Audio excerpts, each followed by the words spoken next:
안녕하세요. 다산에듀의 이창선 교수입니다. 자, 이번 시간에는 이 두 번째 단원 소방기본법 시행령에 대해서 알아보도록 하겠습니다.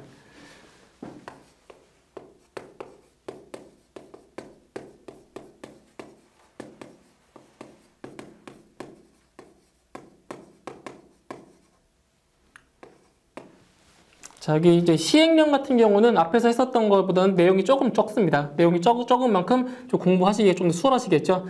자, 먼저 기본령, 자, 2조 보실게요. 기본령 2조에, 자, 국고보조의 대상 및 기준에서, 자, 어떤 내용을 보시냐면, 국고보조의 대상 사업의, 자, 범위에서, 소방활동 장비, 자, 보시면, 국고보조 대상,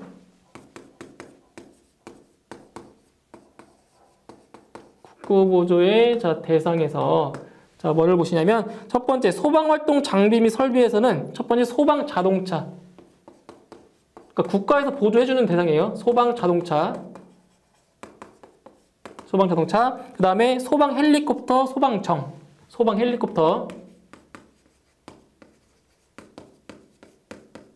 소방헬리콥터랑 소방청. 그러니까 소방정은 이제 바다에서 사용하는 거죠, 그죠? 배 같은 거, 소방정. 그 다음에 소방 전용 통신 설비와 전산 설비예요. 소방 전용으로 쓰는 통신 설비와 그리고 전산 설비. 국가에서 보조해 준다는 거죠. 전산 설비. 자, 그 다음에 이제 방화복. 이제 기본적인 거죠. 방화복, 복장. 자, 방화복. 자, 이런 것들을 국가에서 보조해 주는 거고, 그 다음에 소방 관서용 청사의 건축. 자, 소방 관서용이에요, 관사. 소방 관서용, 그죠? 소방 관서용.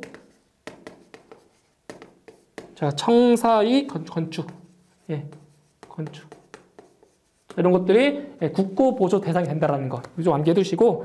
그 다음에 소방활동 장비 및 설비 종류 및 규격은 누가 정하냐면 바로 행정안전부령에 의해서 정해집니다. 행정안전부령. 그 다음에 대상 사업의 기존 보조율 같은 경우는 보조금 관리에 관한 법령 시행령에 따르는데 바로 대통령령에 의해서 그 대상 사업의 기준 보조율이 정해진다는 겁니다. 대통령령. 그 다음에 기본령 2조의 2를 보시면 소방력의 동원. 자, 소방활동을 수행하다가 사망하거나 부상을 입은 경우 화재, 재난재해 또는 그 밖의 구조 구급이 필요한 상황이 발생한 시도가 해당 시도의 조례로 정하는 바에 따라 보상한다. 자, 이게 무슨 말이냐면은 어떠한 그 시도지사가 이웃하는 시도지사한테 소방력을 지원받았을 때 어떤 뭐 부상이나 뭐 사망자가 발생하면 그 시도지사가 직접 이렇게 부담을 해준다는 얘기입니다. 시도지사가 부담을 한다. 그 다음에 기본령 3조에 보시면 위험물 또는 물건의 보관기간. 자, 그 물건, 위험물을 보관하는 사람이 누구냐? 보관할 수 있는 사람이 소방본부장 또는 소방서장이라는 것이고, 그 보관할 수 있는 기간은 게시판에 공고하는 기간, 며칠이었죠? 게시판에 공고할 수 있는 기간은 14일이었죠. 그죠? 지난 시간에 말씀드렸죠. 14일. 14일이 지난 종료일, 다음 날부터 며칠까지? 7일까지 물건을 보관할 수가 있는 겁니다. 7일까지. 그 다음에 소방본부장 또는 소방서장은 매각되거나 폐기된 위험물 또는 물건의 소유자가 보상을 요구하는 경우에는 보상 금액에 대하여 소유자와 협의를 거쳐 이를 보상해야 한다라는 거죠. 자, 그 다음에 기본령 4조. 자, 화재 경계지구 안의 소방 특별조사, 소방 훈련 및 교육에 관한 법으로서 먼저 첫 번째.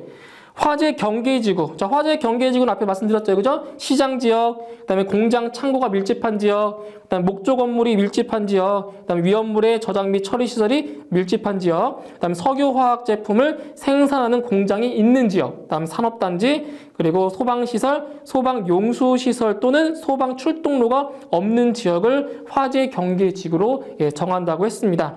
그때 그 소방 특별조사나 소방 훈련 아니면 소방 교육을 실시할 수 있는 사람이 있습니다. 그 사람이 바로 소방본부장 또는 소방서장이에요. 다시 소방 특별조사, 그 다음에 소방 훈련, 소방 교육을 할 수 있는 사람이 누구다? 바로 소방본부장 또는 소방서장이 담당을 하는 겁니다.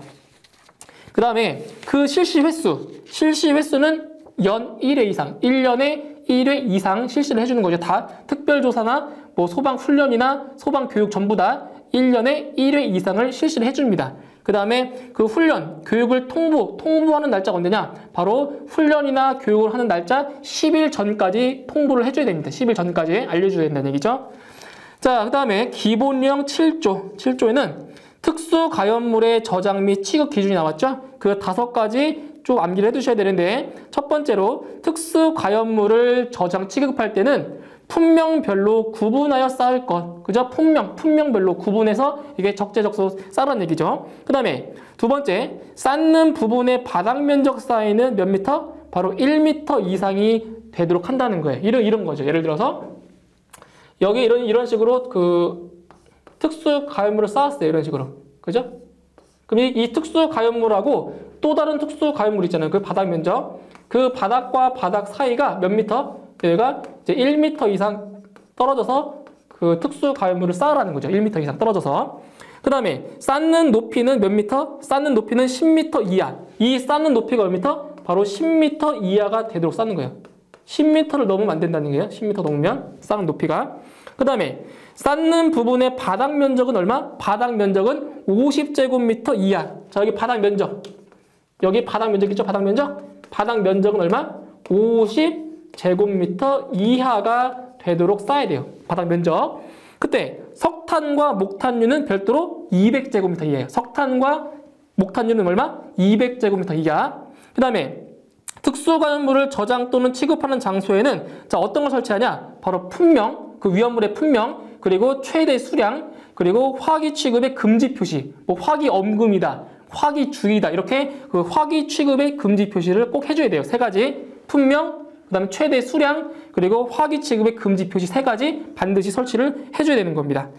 자, 그 다음에 기본령 7조의 2를 보시면 소방안전교육사 시험의 응시 자격. 여기서 자, 소방청장은 소방안전교육을 위하여 누가 실시하는? 바로 소방청장이 실시하는 시험에 합격한 사람에게 소방안전교육사 자격을 부여한다는 거예요. 바로 소방청장이 실시한다는 거예요. 소방청장 실시. 다음, 기본령 8조. 소방활동구역의 출입자. 자, 소방활동구역이라고 하는 것은 활동, 소화 작업을 하기 위해서 이렇게 라인을 쳐놓은 건데 그 활동구역에 들어갈 수 있는 특정한 사람들이 있어요. 그 소방활동구역에 들어갈 수 있는 사람. 첫 번째, 소방활동구역 안에 있는 소방대상물의 소유자, 관리자 또는 점유자, 즉 소방대상물의 관계인들은 소방활동구역에 들어갈 수 있다는 거예요. 그 다음에 전기, 가스, 수도, 통신, 교통의 업무에 종사하는 사람으로서 원활한 소방활동을 위하여 필요한 사람들. 다음 세 번째, 의사, 간호사, 그 밖의 구조, 구급 업무에 종사하는 사람. 네 번째, 취재 인력 등 보도 업무에 종사하는 사람. 다섯 번째, 수사 업무에 종사하는 사람. 여섯 번째, 소방대장이 소방활동을 위해서 출입을 허가한 사람들. 이런 사람들만 출입을 할 수가 있다는 거예요. 출입을. 자, 다음 기본령 15조에 한국소방안전협회 회원, 그러니까 소방안전협회 회원이 될 수 있는 자격. 자, 누가 회원이 될 수 있냐? 첫 번째, 소방 관련 박사 또는 석사 학위를 취득한 사람. 다음에 소방청장이 정하여 고시하는 소방 관련 학과를 졸업한 사람. 다음 세 번째, 소방 공무원으로서 5년 이상 근무한 경력 있는 사람. 이거 좀 잘 보세요. 5년 이상 근무해야 회원일 수 있는 거. 5년 이상. 그 다음에 소방기술사, 소방설비기사, 소방설비산업기사, 위험물 기능장, 위험물 산업기사, 위험물 기능사 자격증을 취득한 사람. 그다음 마지막으로 소방시설 관리사를 취득한 사람만 소방안전협회의 회원이 될 수 있다는 거예요. 자격 암기 꼭 해두세요. 자, 그 다음에 이제 기본령 별표 1. 자, 별표 1에 보시면 보일러 등의 위치, 구조 및 관리와 화재 예방을 위해서 불의 사용에 있어서 지켜야 할 사항에 대해서 나오는데 첫 번째로 자, 벽, 천장 사이의 거리가 나옵니다. 벽, 천장 사이의 거리. 자, 벽과 자, 천장 사이에 자, 거리가 나오는데 우리가 실제로 이 그 소방 관계 법규를 이제 보시면 내용이 상당히 많아요. 그 별표 1에도 상당히 내용이 많은데 그 내용 중에서 정말 필요한 내용만 설명을 드리는 거니까 뭐 더 내용이 필요하신 분들은 직접 그 관련 법규를 직접 통째로 다 보셔도 돼요. 그렇지만 그걸 다 보신다는 거는 좀 시간적으로 좀 한계가 없고 다 암기하시는 것도 어렵기 때문에 제가 정말 필요한 것들만 뽑아 놨기 때문에 제가 설명을 드리는 것만 그 위주로 공부를 해주시면 돼요. 그래서 이 벽 천장 사이의 거리에서는 이제 뭐를 기억하시냐면 건조 설비와 보일러. 자, 건조 설비와 자, 보일러만 기억하시면 돼요. 보일러. 그러니까 건조 설비와 보일러를 설치할 때 벽 천장 사이의 거리가 얼마큼 되냐 이거를 물어보는 거예요. 그때 건조 설비 같은 경우는 0.5m 이상 떨어져야 돼요. 어디로부터? 벽과 천장으로부터 0.5m 이상 떨어뜨려서 건조 설비를 설치하라는 거예요. 그리고 보일러 같은 경우는 얼마? 0.6m 이상 떨어져야 돼요. 그죠? 0.5m, 0.6m. 근데 가끔 문제를 풀다 보면 0.6이 안 나올 때가 있어요. 뭐라고 나오냐? 0.6m가 아니라 이렇게 60cm. 그죠? 똑같은 거잖아요. 그죠? 이렇게도 나올 때가 있어요. 60cm라고. 예, 기억해 두시고. 보일러는 60cm 이상이다. 기억해 두세요. 자, 그 다음에 두 번째로 경유, 등유 등의 액체 연료를 사용하는 경우. 자, 여기도 수치를 위주로 공부하셔야 돼요. 첫 번째, 연료 탱크는 보일러 본체로부터 수평거리가 1m 이상 간격, 1m 이상의 간격을 두고 설치를 할 것. 그 다음에 연료 탱크에는 화재 등 긴급 상황이 발생하는 경우 연료를 차단할 수 있는 개폐 밸브를 연료 탱크로부터 0.5m 이내에 설치를 하는 겁니다. 밸브를 0.5m 이내에. 그 다음에 연료 탱크 또는 연료를 공급하는 배관에는 여과 장치를 설치할 것. 그다음 네 번째, 사용이 허용된 연료 외의 것을 사용하지 아니할 것. 당연한 거죠. 그다음 다섯 번째, 연료 탱크에 불연 재료로 된 받침대를 설치하여 연료 탱크가 넘어지지 아니하도록 할 것. 그러니까 여기에서는 그 수치를 기억을 해두세요. 아시겠죠? 연료 탱크는 보일러로부터 1m 이상, 그리고 연료 탱크, 개폐 밸브는 연료 탱크로부터 0.5m 이내에 설치한다라는 거. 그죠? 이렇게 두 가지 기억을 꼭 해두시고.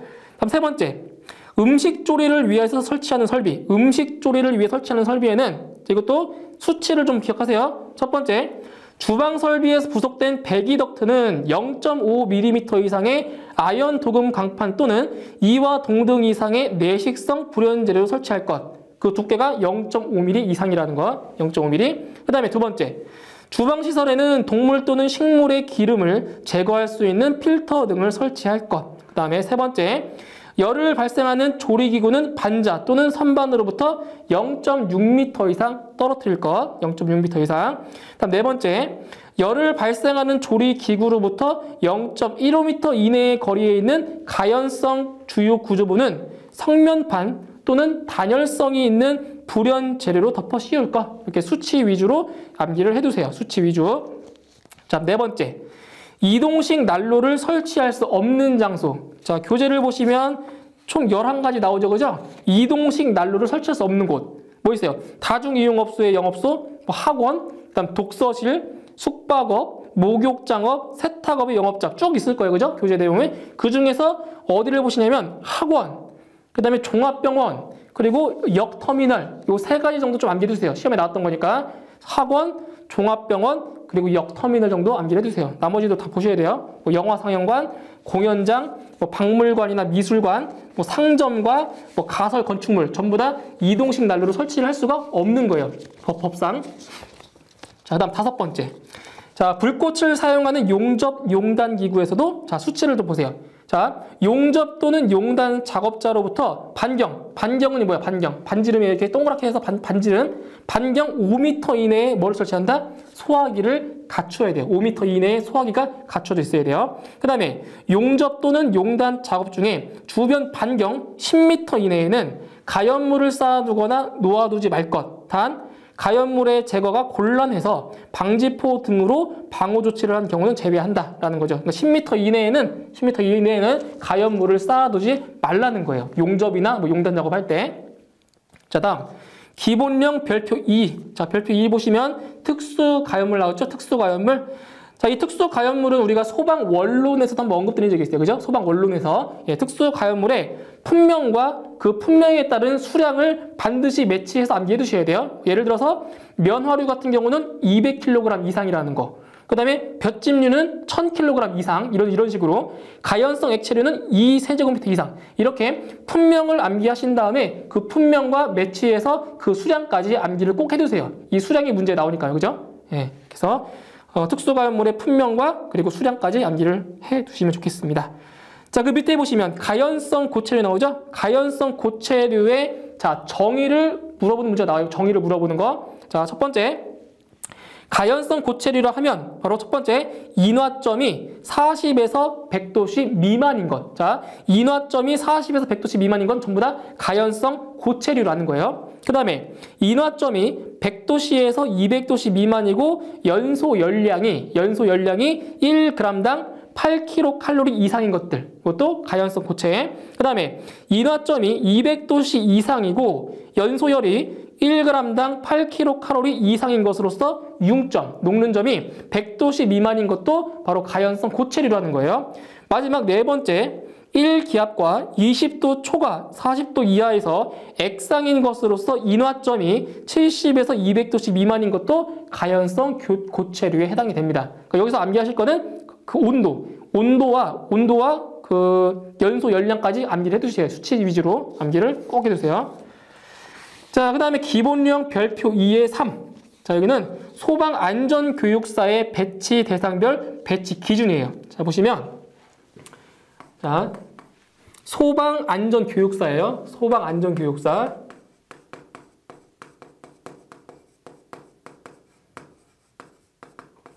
안전사 배치. 그러니까 몇 명 이상을 배치할 건지 그걸 물어보는 거죠. 자, 첫 번째. 자, 소방청에는 몇 명을 배치하냐? 소방청 같은 경우는 2명 이상 배치합니다. 2명. 자, 2명 이상을 자, 배치해주고 소방청에. 그 다음에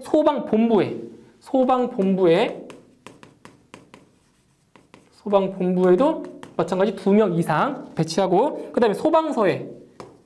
저 가장 일반적인 소방서에는 몇 명? 1명 이상. 1명 이상 자, 배치하고. 다음 소방서 다음에 한국소방안전협회 있어요. 한국소방안전협회. 한국소방안전협회. 자, 여기에는 지금 두 가지가 있는데 소방안전협회에는 자, 본회. 그죠? 본사죠, 본사. 자, 본회에는 몇 명이냐? 본회에는 2명 이상. 본회에는 2명 이상 배치하고, 그리고 시도의 지부. 그죠? 시도의 지부에는 1명 이상 배치해요. 1명 이상. 그죠? 본사에는 2명 이상, 그리고 그 지부에는 1명 이상 배치한다라는 거. 그 다음에 한국소방산업기술원. 한국소방산업기술원에는 자, 몇 명을 배치하냐? 바로 2명 이상을 배치해요. 2명 이상. 2명 이상. 그죠? 그 각 기관마다 배치되는 그 명수를 반드시 암기를 해두세요. 명수. 기관마다 해당하는 명수. 자, 이제 마지막 과태료의 부과 기준. 기본령 별표 3의 과태료의 부과 기준 쭉 보시면 8가지가 나오죠. 8가지. 자, 과태료의 금액이 달라요. 1회, 2회, 3회, 4회 이상. 그러니까 1회 적발되었을 때, 2회 적발되었을 때, 그다음 3회 적발되었을 때, 적발됐을 때마다의 과태료가 다 다르죠. 그죠? 그 값을, 자, 금액을 다 암기하셔야 되는데, 그 8가지 중에서 뭐를 더 위주로 보시냐면, 그 네 번째, 특수가연물의 저장 및 취급 기준을 위반했다. 첫 번째에 위반했으면 20만원. 두 번째에 걸렸으면 50만원. 세 번째에 걸렸으면 100만원. 그리고 네 번 이상 걸리면 100만원. 이렇게 과태료가 부과된다는 것. 그 횟수별로 금액을 암기해 두셔야 돼요. 하나 더 기억하시면, 화재 또는 구조, 구급이 필요한 상황을 허위 보고했다. 허위 보고했을 때는 첫 번째가 100만원, 두 번째가 150만원, 세 번째가 200만원, 그리고 4회 이상 200만원. 이렇게 그 횟수별로 금액을 반드시 구분해서 암기를 꼭 해두세요. 자, 그럼 출제 예상 문제 볼게요. 출제 예상 문제. 자, 1번에. 자, 다음 중 특수 가연물에 해당되지 않는 것은? 자, 보기 보시면 1번, 3번, 4번은 그 풍명과 수량이 잘 나와 있어요. 그런데 2번을 보시면 가연성 고체류가 2000kg이다. 틀렸죠. 가연성 고체류 같은 경우는 3000kg 이상일 때 특수 가연물로 인정이 되는 거예요. 답은 틀린 건 2번이죠. 다음 2번. 보일러 등의 위치, 구조 및 관리와 화재 예방을 위하여 불의 사용에 있어서 지켜야 하는 사항 중 보일러의 경유, 등유 등 액체 연료를 사용하는 경우 연료 탱크에 화재 등 긴급 상황이 발생할 때 연료를 차단할 수 있는 개폐 밸브를 연료 탱크로부터 몇 미터 이내에 설치해야 하는가? 바로 개폐 밸브는 0.5m 이내에 설치를 해주는 거죠. 답은 1번. 다음 3번.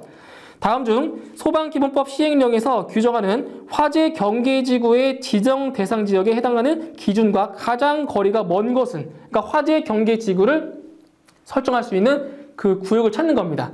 1번의 시장지역 맞죠? 2번의 공장, 창고가 밀집한 지역 맞죠? 3번의 소방시설, 소방용수시설 또는 소방 출동로가 없는 지역 맞죠? 근데 4번에 금융업소가 밀집한 지역, 엉뚱하죠? 금융지역이랑 화재랑 관련 없잖아요. 그죠? 4번은 화재 경계지구의 대상이 아니라는 거죠. 금융업소는. 답은 4번.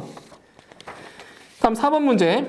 자, 특수가연물의 저장 및 취급의 기준을 위반한 자가 2회 위반 시의 과태료 금액은 아까 말씀드린 거죠? 2회 위반했을 때는 얼마? 바로 50만 원. 그죠? 50만 원의 과태료가 부과되는 겁니다. 50만 원. 다음 5번. 소방대장은 화재, 재난재해, 그 밖의 위급한 상황이 발생한 현장에 소방활동구역을 정하여 소방활동에 필요한 자로서 대통령령이 정하는 자와 외의 자에 대해서는 그 구역의 출입을 제한할 수가 있다. 다음 중 소방활동구역에 출입할 수 없는 자가 누구냐? 자, 보기를 쭉 보시면 1, 2, 3번은 소방활동구역에 출입할 수 있는 자인데 4번에 소방대장의 출입 허가를 받지 않은 소방대상물 소유자의 친척. 말도 안 되는 거죠? 자, 소유자의 친척이 왜 들어갑니까? 그죠? 출입 허가도 안 받았는데 4번이 출입 대상이 안 되는 거죠. 그죠? 다음 6번.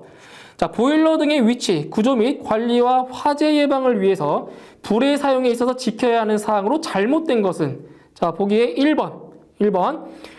보일러와 벽 천장 사이의 거리는 0.5m 이상 되도록 한다. 아니죠? 보일러 같은 경우는 0.6m 이상 떨어뜨려야 되는 거죠. 그래서 답은 1번. 다음 7번.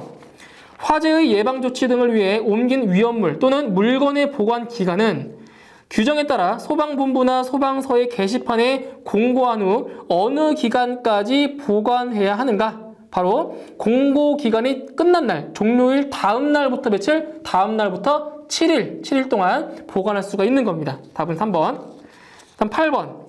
소방기본법 법령상 특수가연물로서 가연성 고체류에 대한 설명으로 틀린 것은 자, 보기에 3번 보기를 보시면 자, 고체로서 인화점이 200도씨 이상이고 연소 열량이 1g당 8kcal 이상인 것으로서 융점이 200도씨 미만이다. 아니죠? 융점이 200도씨 미만이 아니라 융점은 100도씨 미만이 돼야 되는 거죠. 틀린 것은 3번이네요. 3번. 다음 9번. 화재가 발생하는 경우 불길이 빠르게 번지는 고무류, 면화류, 석탄 및 목탄 등 특수가연물의 저장 및 취급 기준을 설명한 것 중 옳지 않은 것은 자, 보기 중에 3번을 볼까요? 3번. 자, 쌓는 높이는 10m 이하가 된다. 맞죠? 10m 이하가 되도록 하고 쌓는 부분의 바닥 면적은 100제곱미터 이하가 된다? 틀렸죠. 100제곱미터가 아니라 50제곱미터 이하가 되는 거죠. 틀린 것은 3번이 틀렸네요. 3번. 다음 10번. 소방안전교육사는 누가 실시하는 시험에 합격해야 되는가? 바로 소방청장이 실시하는 시험이죠. 소방청장 1번. 다음 11번. 소방본부장 또는 소방서장은 화재경기 지구안의 관계인에 대하여 소방상 필요한 훈련 및 교육을 실시하고자 하는 때에 관계인에게 며칠 전까지 그 사실을 통보해야 하는가? 바로 10일 전까지 통보해야 됩니다. 답은 2번. 다음 12번. 소방활동 종사 명령으로 소방활동에 종사한 사람이 사망하거나 부상을 입은 경우 보상해야 하는 사람은 바로 시도지사가 보상을 해주는 거죠. 답은 4번. 13번. 국가는 소방 업무에 필요한 경비의 일부를 국고에서 보조한다. 그때 국고보조 대상 소방활동 장비 및 설비로서 옳지 않은 것은 자, 1번에 소방 헬리콥터 및 소방정 구입 맞죠? 2번에 소방 전용 통신 설비의 설치 맞죠? 4번에 소방 자동차의 구입 자, 맞죠? 근데 3번에 소방관서 직원 숙소 건립할 때 아니죠. 직원 숙소가 아니라 청사 그죠? 청사에 건립할 때는 맞는데 직원 숙소는 해당이 안 되는 거죠. 답은 3번.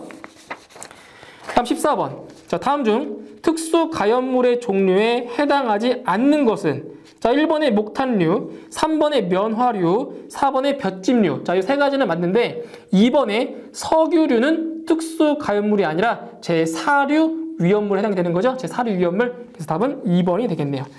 다음 15번. 소방기본법에 규정한 한국소방안전협회의 회원이 될 수 없는 사람은, 자, 2번 보세요. 2번. 소방공무원으로 3년 이상 근무한 경력이 있는 사람. 아니죠. 3년 이상이 아니라 5년 이상 근무를 해야 회원이 될 수 있는 자격이 주어집니다. 답은 2번. 다음 16번. 이동식 난로를 설치할 수 없는 장소로 소방법령상 규정되어 있는 곳이 아닌 것은 1번의 학원, 2번의 종합병원, 3번의 역터미널, 그죠? 맞는데 4번의 고층 아파트. 고층 아파트에는 이동식 난로를 설치를 할 수가 있습니다. 답은 4번. 다음 17번. 화재 예방을 위해서 불을 사용하는 설비의 관리 기준 중 용접 또는 용단 작업자로부터 반경 몇 미터 이내의 소화기를 갖추어야 하는가? 바로 용단, 용접 작용하는 것은 반경 5m 이내에 소화기를 설치를 해야 된다. 답은 3번의 5m. 그 다음 18번. 소방안전교육사의 배치 대상별 배치 기준으로 옳지 않은 것은 답은 4번이죠. 보시면 한국소방안전협회의 본회는 몇 명 이상? 2명 이상 배치를 해야 됩니다. 답은 4번. 자, 마지막 19번. 일반 음식점에서 조리를 위해 불을 사용하는 설비를 설치할 때 지켜야 할 사항의 기준으로 옳지 않은 것은, 자, 보기 2번을 보시면 열을 발생하는 조리기구는 반작 또는 선반에서 50cm 이상 떨어지게 할 것. 틀렸잖아요. 그죠? 50cm가 아니라 0.6m, 즉 60cm 이상 떨어뜨려야 되는 겁니다. 답은 2번이 되겠네요. 자, 이렇게 해서 이번 시간에는 소방기본법 시행령에 대해서 알아보았습니다. 저는 다음 시간에 다시 뵙도록 하겠습니다. 수고하셨습니다.